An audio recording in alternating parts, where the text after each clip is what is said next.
Welcome into the Believe in Packers show. I'm Joey Van Zummeren, one of your hosts here. I've covered the Green Bay Packers for On SI, and beforehand was all over the Packers online spaces with different podcasts and content creation. Excited now to be here on the Believe Network with Green Bay Packers Hall of Famer Ahman Green.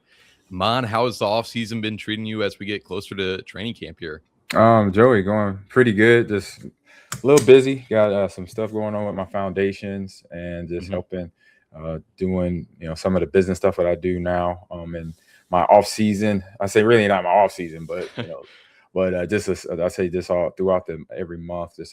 Just came from a business summit in Vegas, talking sports and working with groups that are helping young people, teenagers, elementary age to college age, get into esports and be in a safe environment to compete and develop their skills there on the virtual platform, PC, Xboxes, and PlayStation, things of that nature. Yep. Awesome. Yep. I know when Tom Brady first retired, he went on a late night show and they asked him if it's Brett Favre when he first retired, if around July, August, he got that itch, just his circadian rhythm, getting ready for training camp. Did that happen to you in your first few years after retirement? Yeah, it happens every year. I mean, around this time, I know it's just a few weeks away. Did it for a long time, since I say football in general. Right. Man, I did it since I was 6 years old, from flag football, Pop Warner tackle out in California, then back in Nebraska, then high school and then all the way up to. So no, it's in my blood. So I know the time of the year. Training camp opens in another week or so for some teams, a little bit earlier than not because of new coaches coming in, new coaching staffs that had got fired from last year. Everybody repositioning, posturing to get OCs and DCs in, settled in, and get introduced to their new teams and the new players. They got to command and try to manage and get them into the best situation possible to try to win a snap, offensively or defensively. So definitely in the blood. Definitely know what time of year it is. Absolutely. So as we're recording this, Packers are just a few weeks away from reporting for training camp. So today we're going to be talking about a few of the top offensive storylines going on for Green Bay. I think the defense maybe has a few more question marks around it, just with a new defensive coordinator coming in, changing the scheme up a little bit and finding out exactly what that's going to look like. And then the offense, it's kind of just a few more questions about personnel and the injury statuses that we're going to find out really as soon as these guys start reporting and hit the practice field. I think we'll get a few of these questions answered. Starting off with one that I think is top of mind for a lot of people heading into this is just what the Packers situation is at running back. Of course, you have Josh Jacobs and his legal situation that is pending further investigations. Charges were not filed. After that offseason arrest, he was a full participant during all 3 weeks of offseason practices. Matt LaFleur speaking highly of him showing up.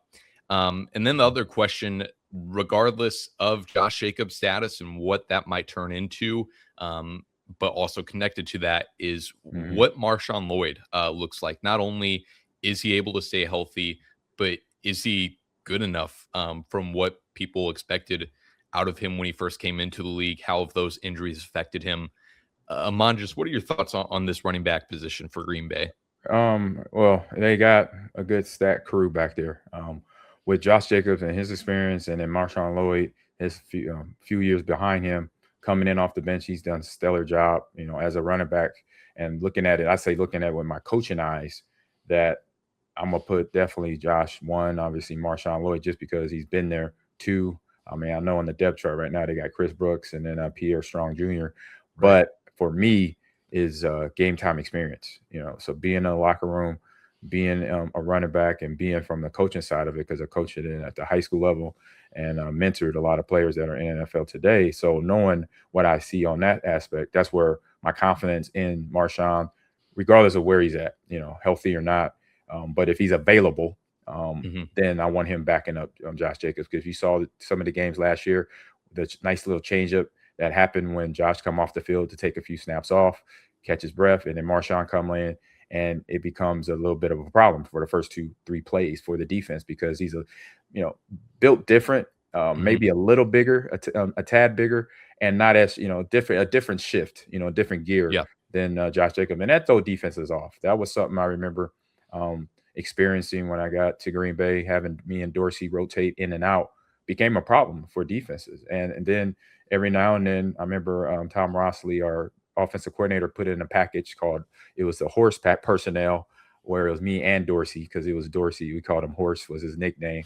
And but we put the horse package in, and then we both were in the backfield. And then that was a problem for a defender. I remember playing against the Phoenix Cardinals and seeing Nick Frederickson on the other side of the ball with his eyes like wide open, like, what the hell is about to happen here? We got Dorsey Levis and this dude, this new kid named Ahman Green in the backfield.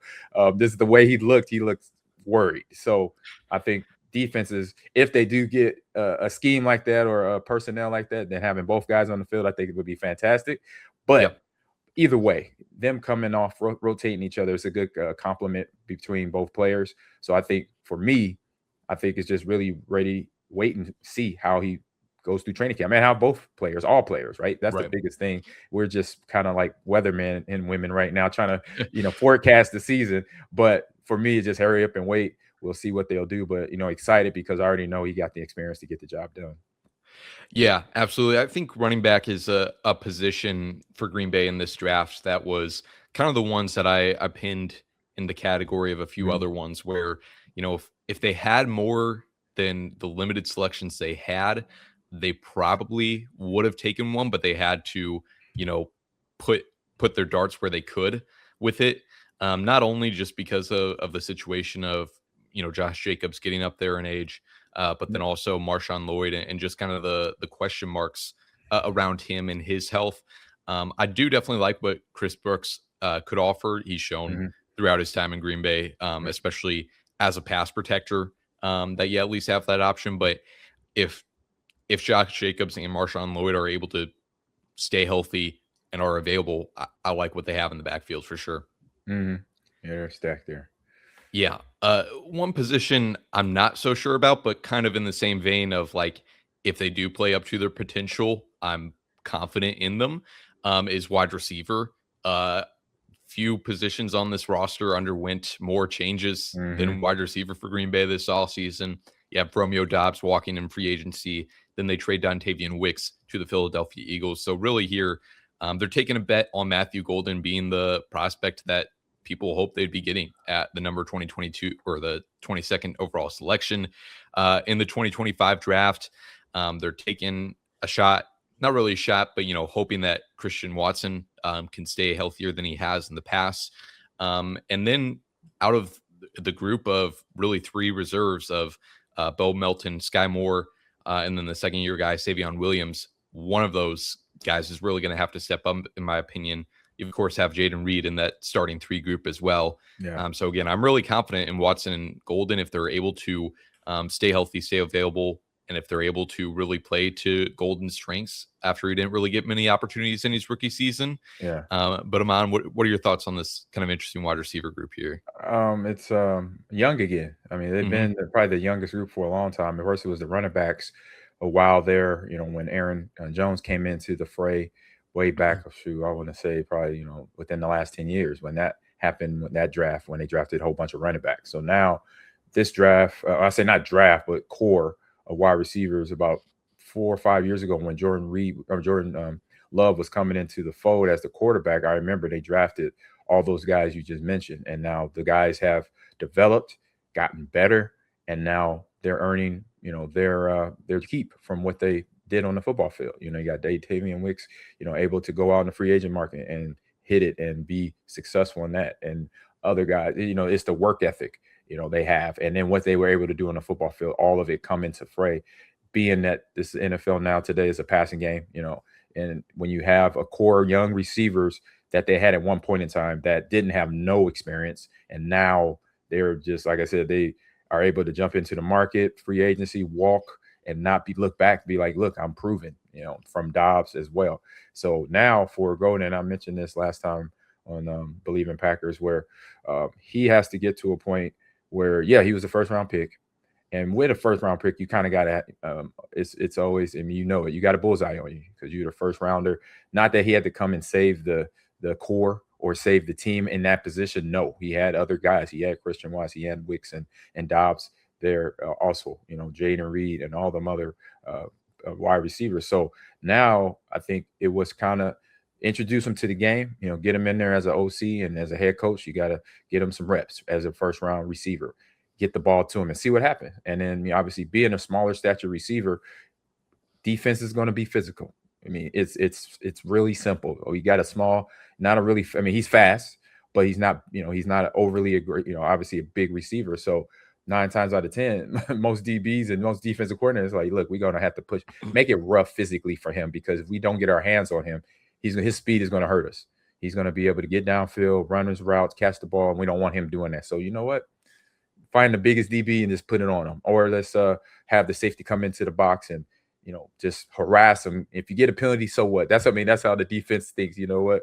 He's going to abuse him just because it gets the receiver frustrated. They then don't want to. They're not running their routes fully. They're not going full speed, and they're just kind of out there because they know, man, they're just coming at me. But you got to take it as a compliment, And I said this before with the way the year ended for Golden. It's like they know you're fast. You're a first rounder, so they paying. That's actually a respect paid, saying we are not going to let you run freely. We're going to put a body on you, just like man, for being man or zone, but zone being that we're going to have a bracketed technique to make sure that we got all eyes. We got at least 2 sets of eyes on you, running your route. Because if you catch the ball and then you get hot, the quarterback knows it too. Then okay, we're going to have a problem. We don't want that problem. So that, I think right there is going to be good for him, and hopefully whoever's coaching him can then help him use that last year, the way it ended, as a learning experience, and not nothing where he's going to get frustrated like receivers do and be like, why I'm not getting the ball, and what's so hard about getting open. And it's like, no, this is football. This is professional level.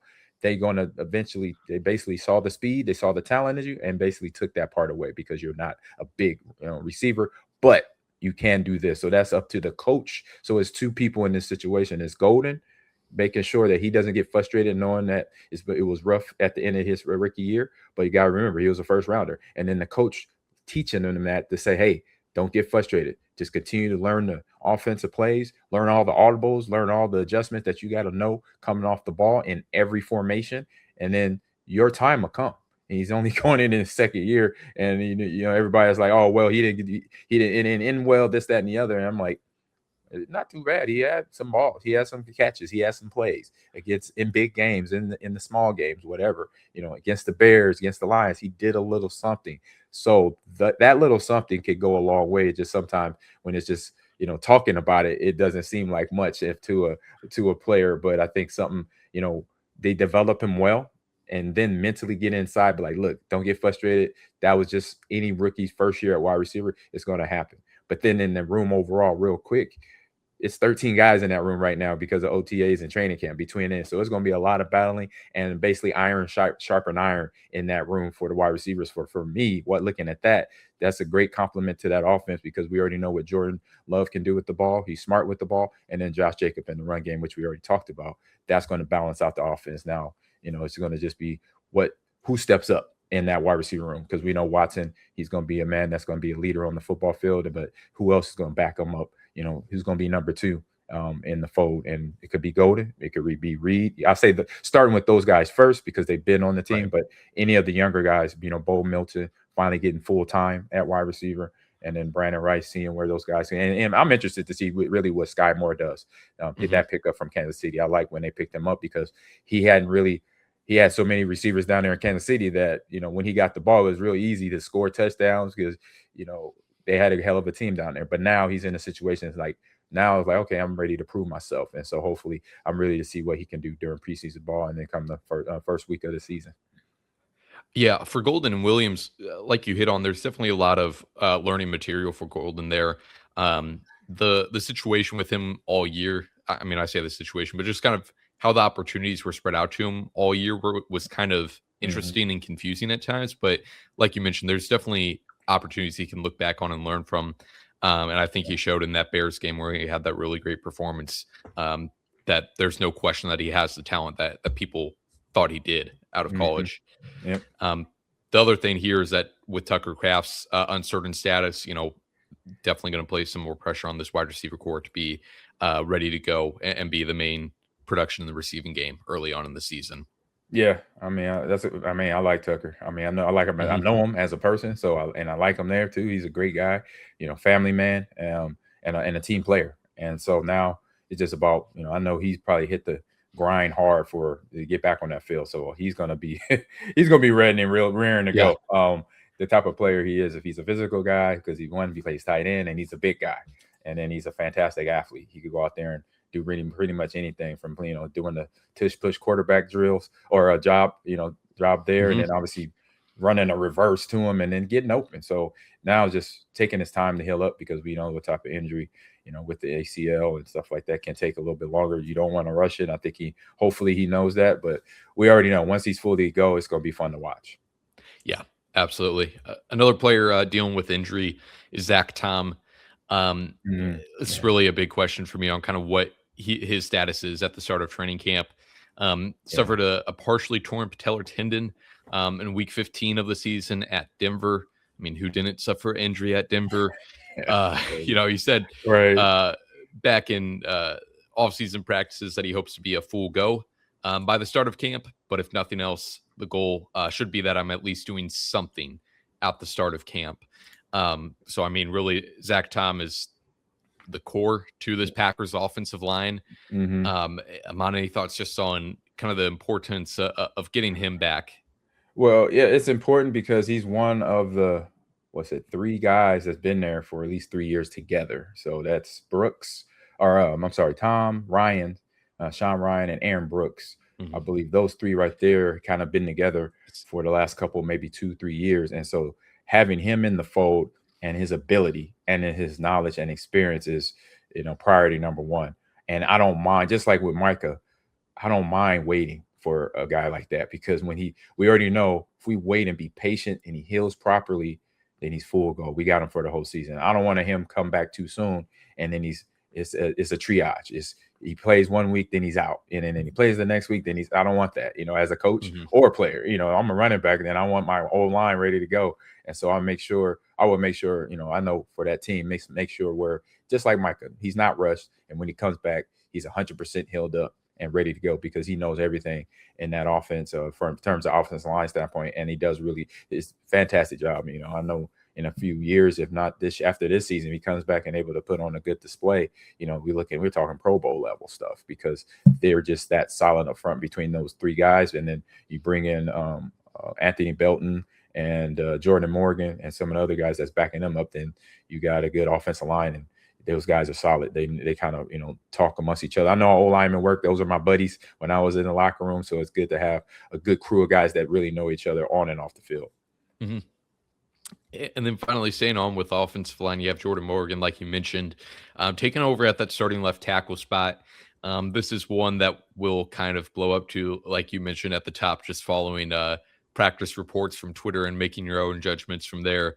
But just how does he gel into that starting left tackle spot? Coming out of college, kind of a bit of a tweener guy as far as position goes, and that's played out throughout his NFL career. He's had 934 total snaps in the NFL, only 51 of those at left tackle. There was good reports from minicamp, but this to me is really one of the biggest questions, not only for training camp for Green Bay of how he looks there, but then for the rest of the season, one of the biggest variables. The other thing there is just what the depth behind him looks like, especially with what the situation might be with Zack Tom and who might be splitting time between left and right tackle. Of course, you have Darian Kennard. I would imagine it's going to be near the top of both those rotations. But Ahman, any thoughts on what Morgan has shown early in his career, or anything else on the offensive line, really? Yeah, well, I mean, he's in NFL. He's a 1%er, and in my book, so understanding now, you just got to pick up the system. And so these OTAs for guys that get picked up late in free agency and just in free agency in general, offensively and defensively, the time now is to get in that playbook. You have OTAs. You got all OTAs to do that. You get introduced slowly with a few basically installs in the early mini camps, and then later in mini camps, it's like this first level, then it's second level where some adjustments added in to the offensive line. And offensive line, really, to put it, a lot of people don't talk about it, but they're on the level as a quarterback because they read the defenses and offenses. I mean, really read the defenses from knowing if it's man or zone, and from the ET stuff that's happening right in front of them. They got to even know the back end of it, because some of the back end stuff, if they don't see the safeties and the DBs coming up, they don't know what type of set or what type of audible to call out, because then the adjustments amongst the 5 offensive linemen, tight end, and a running back in the backfield to pick up the blitz is always something they got to see with their eyes first, and then cover with their bodies and their minds and make sure they have that. So that's going to be the biggest thing that Jordan Morgan has to find out. Pick up that playbook and then look and get used to the adjustment that happens along the way. Physically, I think he's going to be fine. With that many snaps in the NFL, I think he's more than good to go, ready to go. It's just the biggest thing is picking up the new offensive scheme here in Green Bay compared to where he was at before. So that's it for me in terms of understanding that. Just looking at this offense overall here, I think it's the position groups we've talked about kind of reflect my main thoughts on this unit. Just of, you have a lot of the core guys returning. You know what you're going to get out of Jordan Love. You know what you're going to get out of a guy like Christian Watson. But then you have a few other guys coming into the mix that are going to play really important roles between Jordan Morgan, MarShawn Lloyd, Matthew Golden, of just a question mark, but questions can be exciting. They can certainly turn into some of the most exciting parts of the offense for those guys that I mentioned there. Ahman, any final thoughts here on just this offensive unit as a whole? It's a good unit. I mean, you look at everybody, and obviously we had, on offense and defense, big injuries with Tucker out with the knee, and then Michael Parsons out with his Achilles. So Zack Tom beat up as well. So you do have the injury thing. Even we didn't talk about a whole lot, but a guy who made a big transition, I think, put himself in a good position, and Sean Ryan, a center, because he started where he was in guard limbo. He was in offensive line limbo. He was kind of all over the place. And then all of a sudden, I'm watching games late season, and I'm like, wait a minute, Sean Ryan is starting at center? Like, hold up. What did that happen? I kind of missed it. But it just shows what, sometimes when you're in a situation, like I said, he was in offensive line limbo. He was at right guard and tackle and not starting to starting. And then, you know what, go to center and let's try that out. I mean, I don't know if it was like thrown at him like that, but it hit him that way. It landed on his plate, and he took it and ran. And so good job with him pivoting, adjusting, because obviously that's not his. I'm assuming that I'm pretty sure that's not his normal position. He's usually a guard or a tackle. He did both. Right. So going to center, a whole different world, whole different a mindset. Kind of like, again, the whole offensive line is like the quarterback, but then the center really more marries to the quarterback in terms of play calls, adjustments, resetting the mic on the play, the middle linebacker, and things of that nature. So for him to do that, then it just shows what type of mentality, what's in that locker room, next man up mentality, but the understanding, look, this is what I know I need to do if called upon me. And I think they got a lot of guys on offense and defense that does that. And I think that's where they're going to continue to make this division, along with the Bears, Vikings, and Lions, hyper competitive. And it's going to be always down to the wire, I think, this year and the next couple of years for our Packers and the Bears and every other team in this division. Absolutely. To wrap it up, as a player, Matt LaFleur talked about, as they were wrapping up mini camp, just wanting to really use training camp to set in culture, specifically of finishing games, because that was a huge problem for them last season. I mean, look no further than those 2 Bears losses. Just atrocious performances. Whether that's, we want to put that on the coaching staff, the players, or all those mistakes that happened there. Just in the training camp time of the year, how important is that for setting in the culture? Is that something that we reporters and people on Twitter just like to buy into, or how is that set in those few weeks of practices? Well, the culture is starting. It started already with OTAs. So that's where it started building, because you get the rookies in, you get free agents in, and you start saying the words, the phrases, whatever Matt LaFleur uses.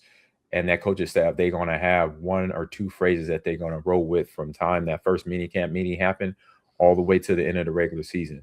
And then that mentality starts to build through the OTAs. And then first day of training camp, hey, we're here. Now it's whatever that mantra is, that big. I remember every training camp day 1, every mini camp day 1 was a phrase on the screen that either Coach Sherman or Coach McCarthy put on the screen. I mean, when I was in Seattle, you got Dennis Erickson, every head coach, every OC or DC or special team coach, they will have one or two phrases that they put on day one. And that day one phrase goes out through all the mini camp and the rest of the year. So that has already started. Now it's like, what is going to happen day one of training camp? Because mini camp is over. You got a little bit more you got to train to get yourself, your body and your mind ready to go. Now the coach is going to look at every player, the veterans too, is like, what are you going to show me come day one in this training camp? Because we got to get better. We like you said, the 2 games that we lost with a divisional rival, that we want that taste out of our mouth. What's going to, who and what is going to make us, take that next step to get past them and win this division, because we got to deal with 2 other teams in the division that are not, they're not slacking either. So it's like, what is the mindset? It's being started already. And now it's going to continue through now through all the way through August and then December into the playoffs. So we'll see. I mean, they got everybody that understands because they have the experience.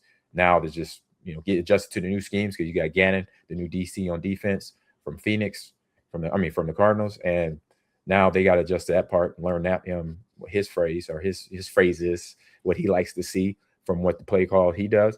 And then offensively, we got the same core of coaches.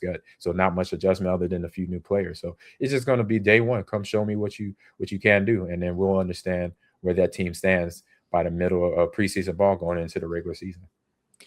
Absolutely excited to see it all play out. We'll be here on Believe in Packers over the next few weeks here, previewing training camp and then talking about all the stuff coming out of practices. For now, appreciate you tuning in to this episode here.